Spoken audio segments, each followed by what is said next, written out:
firing someone from something that happened 3 or 4 years ago. It seems to see again that there's some kind of agenda here.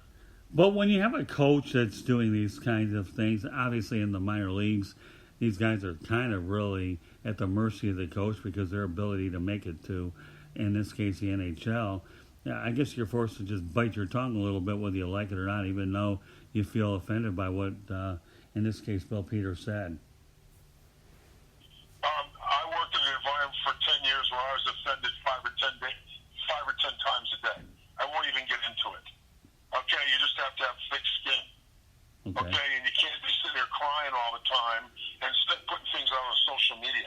That's just my opinion. Okay, and I can tell you that when the roles are reversed, it's even worse on the other side.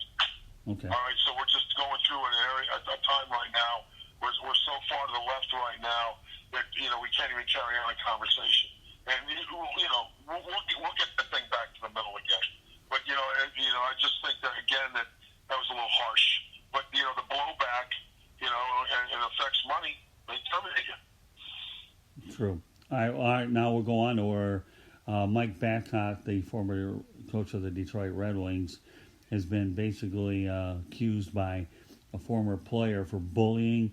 The guy went on to say that Babcock was a great coach. His success obviously speaks for itself, but as a person, he acted like a bully. And another Hall of Fame player, Chris Chelios, validated what that player said. And Mike Babcock, to me, with all these transgressions that are coming out, he was just recently fired by the Toronto Maple Leafs with 3 years left on his contract. Do you find that these kinds of incidents that are coming out about Babcock affect his ability to get a coaching job down the road? Of course. And here's the other thing.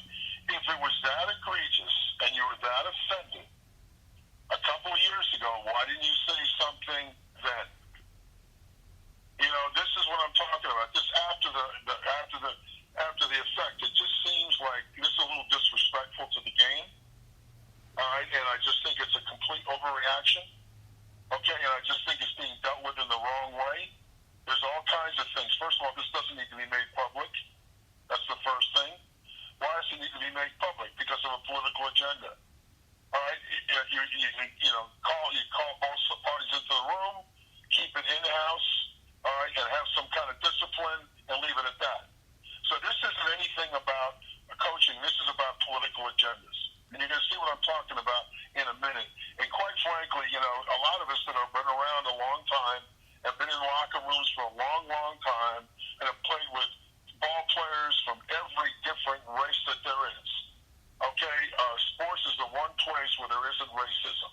Okay, yeah, guys take liberties and make jokes and stuff like that. But you're so offended you approach the coach at the time about it, or that's it. You don't come back 3 years after the fact or whatever and make an issue about it because it makes both parties look bad. And it makes one party look like they have an agenda. But it could be bitterness for not making it in the NHL. It could have been this, it could have been that. And I just kind of sit back and go, it's bad enough now that everybody's a racist and everybody's a rapist. And it's getting to the point now where we got to get this pendulum back to the middle. That's all I'm going to say about it. Well, that's all you're going to say about it. Unsensitive about it, but so you got to stop being a snowflake. So that's all you're going to say about it, but not all I'm going to say about it. So hang on a minute, okay? First of all, obviously, Ken Holland, the general manager of the Red Wings, backed his coach Mike Babcock said, if you don't like it here, I have no problem trading you. So obviously a general manager had his coach's back.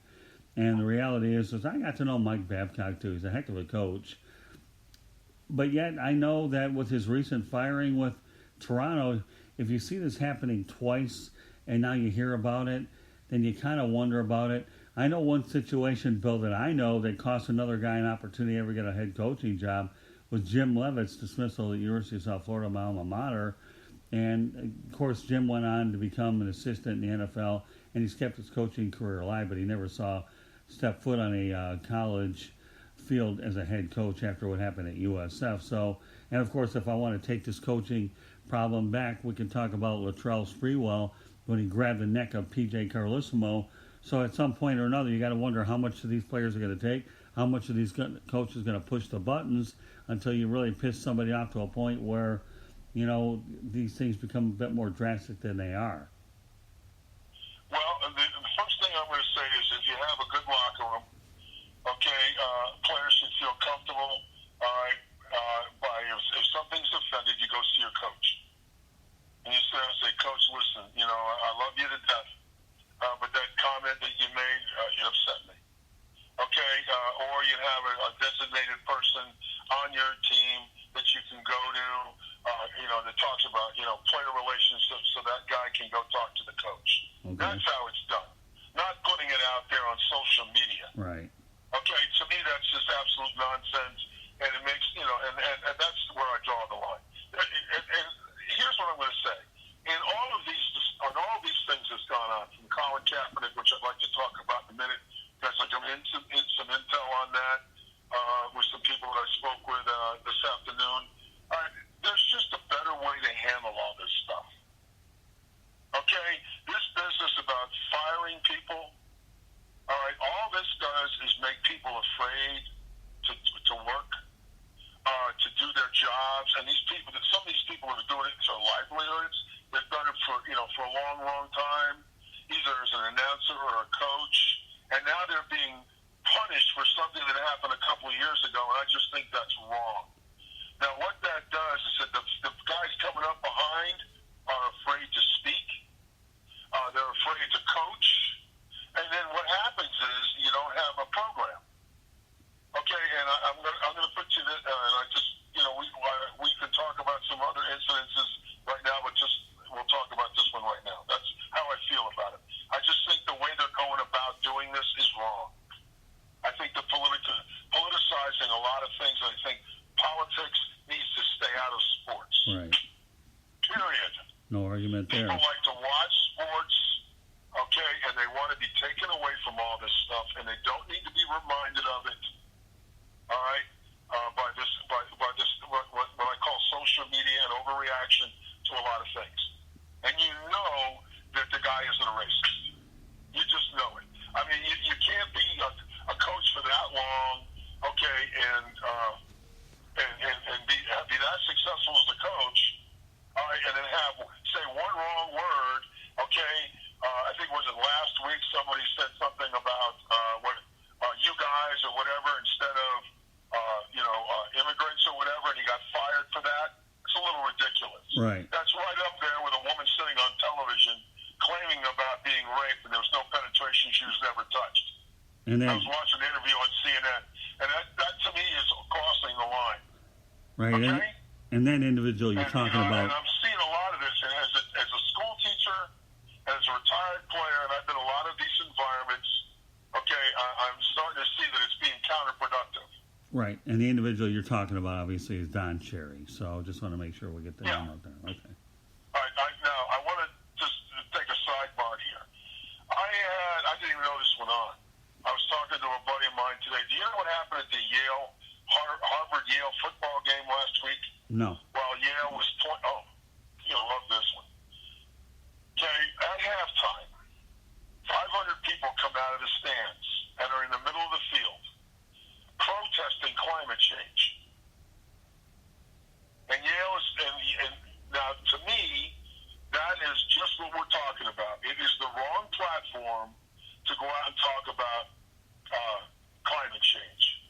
They held up the game for over an hour. There were another 100 people that were involved, and that 500 weren't even affiliated at all with anything. So we don't know where these people came from. And it became a danger because the game went into overtime.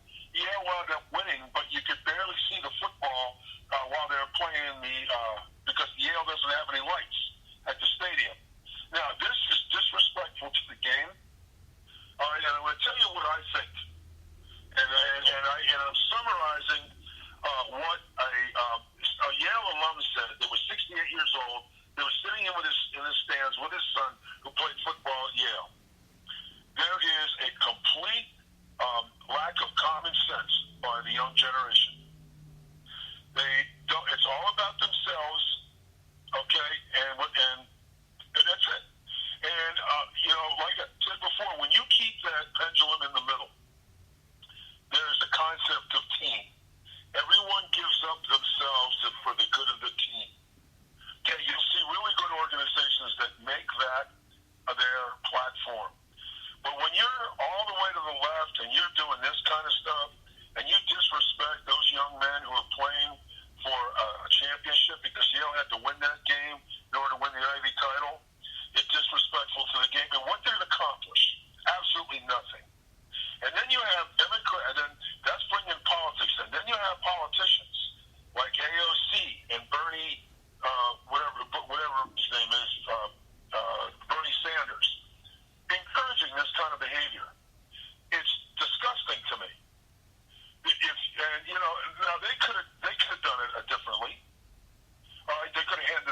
pamphlets.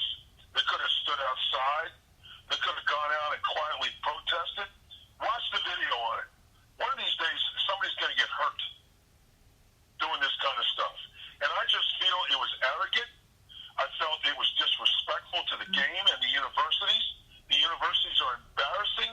They're embarrassed, and I think the kids ought to take a real good look at themselves, because what they were protesting was climate change, and also they wanted to eliminate the $71 million worth of debt that Puerto Rico has that owes the United States. And if they were educated, they would know that the United States has allowed Mexico and a lot of Latin American countries for years to default on their debt.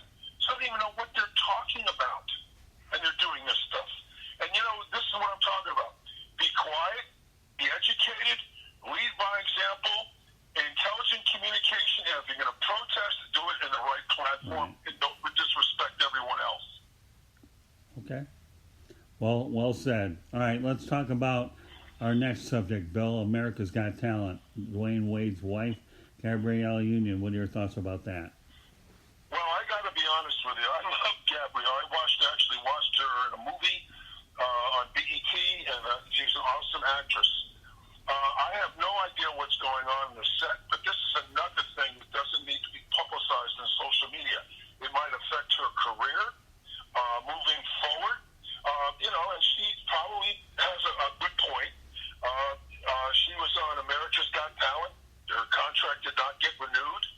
And she claims that the workplace right now is a little toxic. That Jay Leno said some kind of crazy joke about Koreans and dogs, which she found racist, and she didn't like the fact that people were smoking in a non-smoking area. But do we have to go on social media and put it out there? That, to me, that's something where, you talk to a lawyer, you go behind the scenes, and you get it solved. You don't need to put it out there, because all that does is stir the pot. And, it's permeating everything.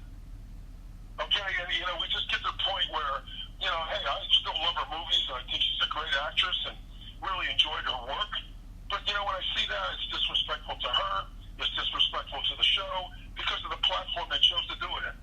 But it's a world we live in. Everything, it's like everybody's got a camera on them today, and I just think it's nonsense. I agree. Yeah, I don't know, Bill. I'm a real private person. I show up where I need to be, and knowing everything we talk about, show in and show out, with the cameras all over the place, I have no use for it. But a lot of people... she's talking... Go ahead, Scott. I'm sorry. That's all right. A lot of people like her are all, looking for attention grabbers is what they are, Bill. They're all looking to be in the spotlight. They're all in there, Bill, to stroke their egos for whatever reason that they are, whether it's Gabrielle Union, Freddie Kitchens, and the beat goes on. So... Well, yeah. Let's take a look at Colin Kaepernick. Right. There's a big one. What do you think Colin Kaepernick did over Thanksgiving? What do I think? He should have ate him. What did he do? I don't know. I really try not to pay attention to Colin Kaepernick, Bill, and I'll tell you why.